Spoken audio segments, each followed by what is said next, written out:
Hey everybody, Wisdom here. It is almost 5 a.m. Saturday night, Sunday morning, August 31st, 2014. This is a little trick for you. May not be a trick, you may know about it. The title slides kind of walk you through it. I'm going to start out here. What I've got is Dunebug. Pretty much hadn't used him for much of anything aside from checking out his upgrades in an arena battle.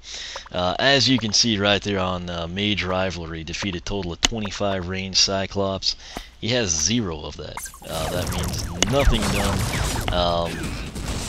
It is important to note when you watch this that this is Nightmare mode. If this was easy, obviously the Cyclops Sleetthrowers are going to die a lot faster. If you want to do that, I mean, take care of this just as fast as possible.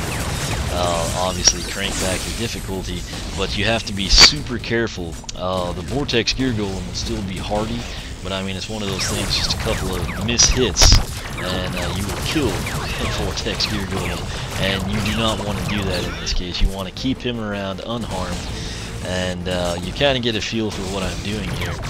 These are Cyclops Sleetthrowers. They're kind of like the warm weather variety, I guess. They're kind of like, I don't know what it is they're hurling, but it's not snowing. But essentially, and it works better with some characters, Pop Fizz, I did this. He had literally done nothing for me, Super Gold Pop Fizz, and he went from totally box stock all the way up, I think, to like level 9, almost level 10, and I could have kept going, but I pulled him. I actually did this with pretty much all of the blue-based magic element characters, but there's actually several, you know, like the, what are they, like the Gazer Mage, or whatever they call it, you know, with the magnifying glass. Those are fun. They're kind of in like your winter levels, Frostfest Mountains, things of that nature. There's an area prior to this. You can encounter quite a few of these in this level, but what's great about this, and I think there's one Vortex Geargolem prior to this, but what's awesome about this is actually a really, really confined area when you look at the broader scope of things. And so what this is going to allow you to do is just sit here and, like I'm doing, eradicate these guys. The strategy I like to use, lure the Vortex Geargolem. You know, he's going to spawn one, and then I like to lure him to the other side, dodge what the Sleetthrowers are doing. As soon as he spits out a new Sleettthrower or spawns one, then I walk back to the other one and I shoot it, and I attempt to eradicate it. If I can't, no big deal. You just watch for the vortex, you know, a little tornado. The Geargolem shoots out, it'll pull you back in, and then he'll crush you. And you have to remember, in Nightmare mode, pretty much one hit and you're done. Within if that happens. Not always the case, you know, but usually that's what's going to happen. So what I like to do is set them up. Obviously sometimes it's tornadoes and pull them back in. You just kind of try to compensate. Watch for the red crosshairs.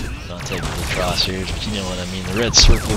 That'll keep you from getting hit. And again, pretty much 1 or 2 hits from those guys and you're toast in Nightmare mode as well. This is where the light core characters are kind of like advantageous to you. But what you want to do is just grind this thing out. It took roughly like 6 to 7 minutes, you know, with Dunebug. I was just using the primary attack. I was trying to play it safe because I didn't want to die. That would have obviously ruined the video. Didn't voice it when I was doing it. I just thought, you know what, I'm going to go through with this guy too. And like I said, I took care of it with a lot of the characters, but instead of always switching, like earlier in this level, you'd find these Sleetthrowers in an Earth Element zone. You miss out on your elemental bonus, but you're killing them. This works super well. You can just continually do it.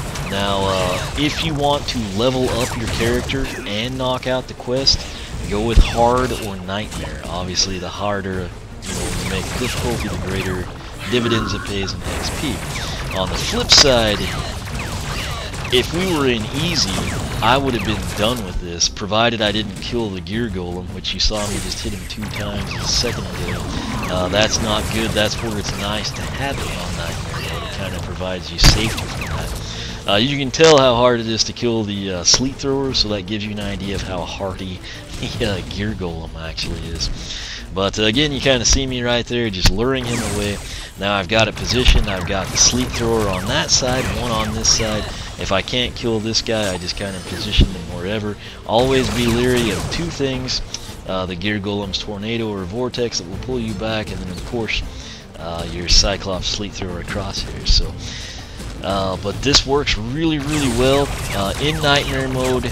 The biggest perk to it, aside really to me the XP is nice, but the biggest perk is if you screw up and hit the Geargolem, you're not going to kill him. Obviously, if you kill the Geargolem, you can't grind this out. Now the thing to note is, when you kill the Geargolem, I could have 18 Sleetthrowers spawn. Now that would be pretty crazy, but I mean theoretically we could have 8, 10, whatever of them sitting on the turf, and as soon as I kill that Geargolem, they're all just going to disappear instantly, and that I don't believe counts as a kill. You want to do them individually.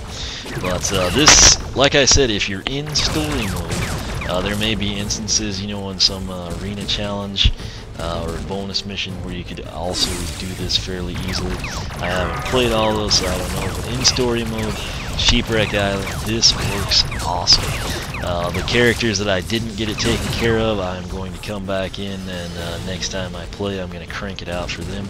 But I don't know, I probably spent like 40 minutes just getting the Mage Rivalry Quest taken care of here. So, it's fun, and like I said, I mean, if you start box stock, you could literally go out tomorrow, and you could buy, yeah, I don't know, Enchanted Hoot Loop, and if this is all you did is put him in right now, and you don't die, bear in mind that's why you have to dodge everything, you will actually wind up around level 9 or level 10 by the time you complete this quest. So very cool, very efficient in that nature. But if you're just wanting this to be quick, drop the difficulty down, but just be leery of not killing this guy. So again, Nightmare mode, 1 or 2 hits and you are toast, usually 1, so you've got to be careful. But right there we completed it. It's that simple. I guess I did narrate the whole thing for you. Kind of been weird if I didn't. Might as well be hieroglyphics. I agree, because I miraged it.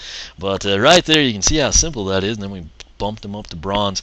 If that was a magic element area, it would have been even better. But that's a quick and easy way to take care. It's not really quick, but I mean it is sufficient way to take care of that quest for all your magic element characters. So hopefully that helps you out. I'll probably do some more of these tips and tricks as time allows, and I kind of continue progressing through the back end of the accolades and quests. So stay tuned for more. If you are not subscribed, make sure you hit that button. You will be kept up to date with all the latest in terms of what I upload and when it goes live. You can follow me on Twitter, like me on Facebook, circle me on Google+, whichever you prefer. Once again, thanks for watching, and I will catch you back here next time.